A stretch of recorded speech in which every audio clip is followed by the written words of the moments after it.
Now let us understand why we are caring so much about multiple hypothesis testing in the context of a linear model.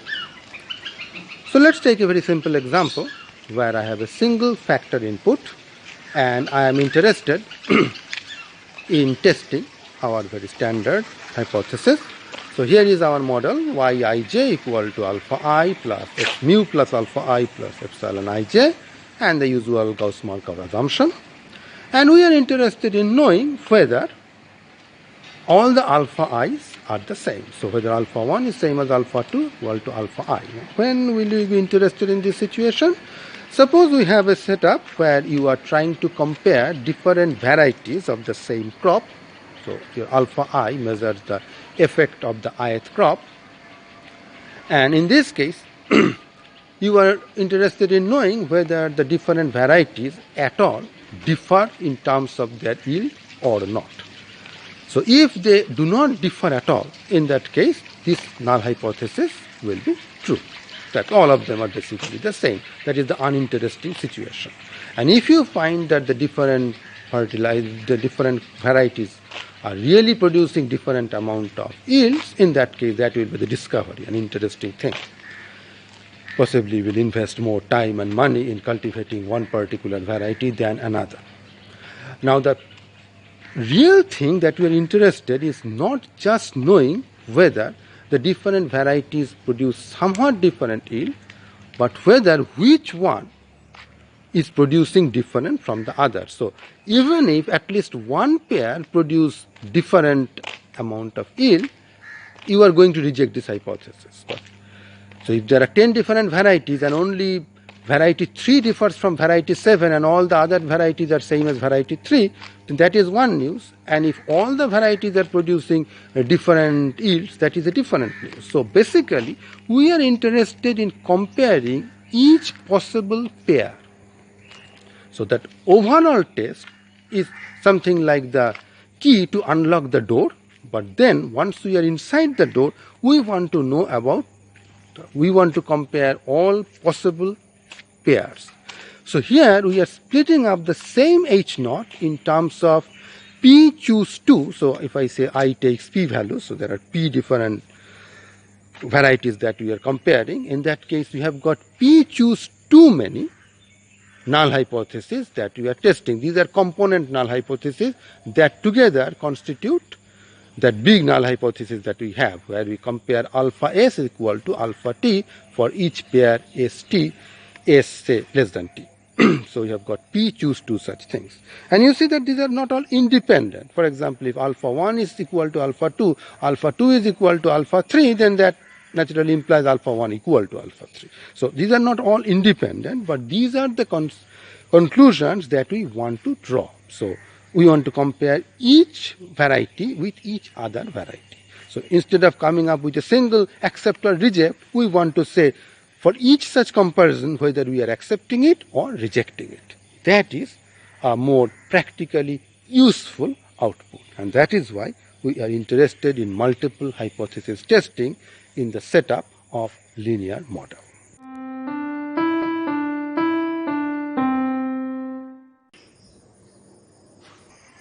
We have already said that testing multiple hypotheses is not same as testing k hypothesis in parallel. Now let us take a very simple example to appreciate that point. Suppose we have got k coins, k equal to 100 coins. We have got 100 coins and we are interested in testing the hypothesis that these coins are all unbiased.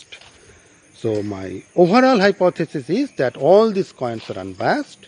So I split it up into the k many component hypothesis. The ith hypothesis says that the ith coin is unbiased. And of course the alternative is that it is biased. Now we have to have some data. So what we do is that we take each coin and toss each one of them 50 times independently and all that. And based on that, I want to test my hypothesis.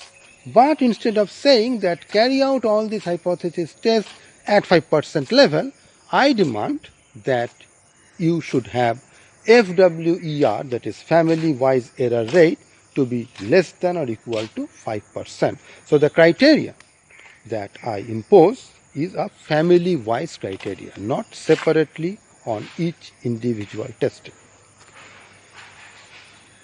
Now let's see what happens if I just carry out the naive thing. So instead of caring about this, I just say, well, I will carry out separate tests for each of these hypotheses. I can do that. So I have a coin. For each specific I have one coin, and I have 50 tosses of that. So I can come up with a test. Suppose I carry out each of these tests at a 5% level. And so for each one of them I get a conclusion, accept or reject. So I just report that. Will that work? The answer is no. It's not going to work because of the following reason. Now when I say that I am going to work with each coin separately and I am carrying out the test at 5% level, I mean that even if the coin is unbiased, I am going to reject it about 5% of the time by accident. Now I am doing this 100 times. So I am going to reject it around 5% of the time, so that is around 5 times. So I will be rejecting. So even if I assume that all my coins are actually unbiased, just by chance I will be rejecting around 5 of those null hypotheses. So 5 of those coins I am going to say these are actually biased. Now what does that say about my false discovery? On an average I am going to make 5 false discoveries, and family-wise error rate says that even if you make 1 false discovery, that is bad. So you are going to make at least 1 false discovery with a very high chance. Possibly you will have something like 99% chance that you will make a false discovery, because if the average is 5, then the random variable taking the value 0 will be pretty low. So you will end up having something whose family-wide error rate is much, much higher than just 5%. So this shows why carrying out each of the individual tests at the level of that 5% is not going to give you a good answer.